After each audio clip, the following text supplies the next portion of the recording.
السلام علیکم viewers, welcome کرتی ہوں میں آپ کو آج کی اس انٹرسٹنگ اور نیو ایپیسوڈ میں۔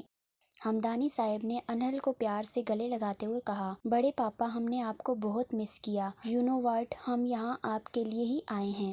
انہل خوشی سے اپنے آنے کا بتا رہی تھی۔ ہم جانتے ہیں ہمارا بچہ صرف اپنے بڑے پاپا کے لیے ہی آئے ہیں۔ اب گھر چلیں۔ اور بی جان آپ کیسی ہیں؟ سب لوگ ایئرپورٹ پر تھے، اب گھر کے لیے نکل رہے تھے۔ ہمدانی صاحب حیات صاحب کے بڑے بھائی تھے۔ بیراج بھائی نے نہیں آئے ہمیں لینے؟ انہل نے ناراضگی سے کہا۔ ان کی آپ گھر چل کر خبر لینا، ہم بھی ساتھ ہیں آپ کے۔ اوکے۔ بڑے پاپا نے اس کی ناراضگی ختم کرنی چاہی۔ اس کے پارٹنر اسے لینے آئے تھے۔ وہ ایک نظر حنان کو گھورتا ہوا آگے بڑھ گیا۔ تم لوگ کیوں آئے ہو؟ اور کس نے بتایا ڈی اے پاکستان آ رہا ہے؟ حنان نے غصے میں کہا۔ ڈی اے پاکستان آئے اور کسی کو پتہ بھی نہ چلے، ایسا ہو سکتا ہے؟ ظفر طنزیہ بولا۔ گھر چل کر بریانی کھانی ہے کیا؟ اب دفعہ ہو جاؤ یہاں سے ورنہ ڈی اے تیری بریانی بنا دے گا۔ حنان طنز کرتا ہوا آگے بڑھ گیا۔ بے رک، what the hell? Hanan phone per number ملا کر آگے جا رہا تھا کہ کسی نے اس کے ہاتھ سے فون چھینا اور آگے بڑھ گیا۔ حنان بھی چلاتا ہوا اس کے پیچھے بھاگا۔ اس کی بیگ سے لگ رہا تھا وہ کوئی لڑکی ہے، لیکن کپڑے اس نے لڑکوں والے پہنے ہوئے تھے۔ سر پر ہوڈی تھی۔ پاکستان آتے ہی بے ویلکم ہوا ہے۔ میرا اس چور کو تو میں نے نہیں چھوڑوں گا، بدنام کر رکھا ہے ملک کو۔ حنان غصے میں سرخ ہوتا اس کی طرف بھاگا۔ دونوں ہی آگے پیچھے تھے۔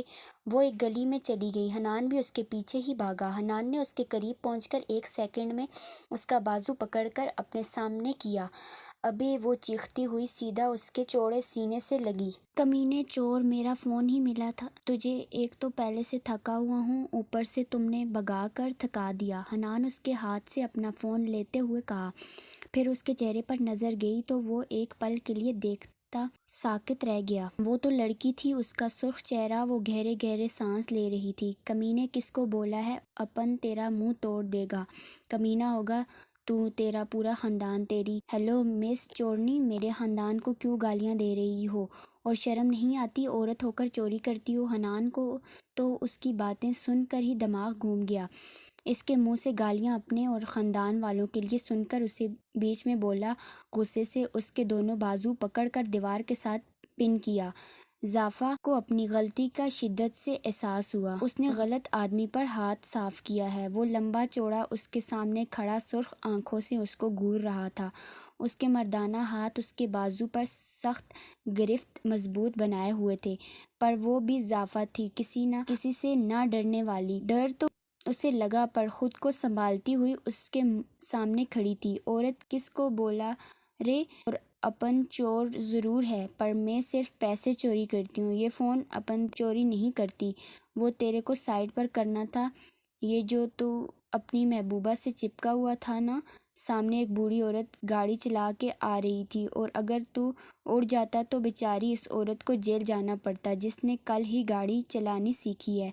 ایک تو ان انگریزوں نے اپنا بوجھ یہاں بھیج دیا ہے۔ ظافا نے غصے میں چلا کر کہا۔ تم نے مجھے سائڈ پر کرنا ہوتا تو آواز دیتی، یا پھر میرا ہاتھ پکڑ کر پیچھے کرتی۔ فون کیوں چھینا؟ حنان نے اپنی سرخ آنکھوں سے اس کو گھورا۔ اپن کو یہ سزا اچھی لگی تو اپن نے دے دی، اب چھوڑو میرے کو، ظافا نے غصے میں کہا اور اپنا بازو چھڑوایا۔ تم واقعی ایک چور ہو؟ حنان کو یقین نہیں آیا۔ نہیں، اپن پرائم منسٹر ہے، بول کیا کرے گا پاگل کمینہ، ظافا غصے میں بول کر آگے بڑھ گئی۔ حنان حیرانی سے اس لڑکی کو دیکھ رہا تھا کہ یہ لڑکی اتنی بدتمیز اور بات کرنے کی تمیز تک نہیں تھی۔ اس میں وہ کھڑا اسے سوچ رہا تھا۔ جب اس کا فون بجا تو وہ ہوش میں آیا، گہری سانس لے کے آگے بڑھ گیا۔ سفید شلوار قمیض پر جیل سے سیٹ بال، شہد رنگ آنکھیں، سفید رنگت، وہ خوبصورت نوجوان مرد اس کے سامنے کھڑا اسے منا رہا تھا۔ اچھا نا، اب سوری بول رہے ہیں نا ہم؟ وہ معصومیت سے بولا۔ ہمیں نہیں کرنی بات، آپ ہم سے ملنے لندن بھی نہیں آئے اور آج ایئرپورٹ پر بھی نہیں آئے لینے، ہم ناراض ہیں۔ انہل ناراضگی سے منہ دوسری طرف کر لیا۔ اچھا پھر اس کی کیا سزا ملے گی؟ بیراج شہزادی کو بتا دیجیے۔ آپ مجھے آئس کریم کھلانے لے کے جائیں گے اور پاکستان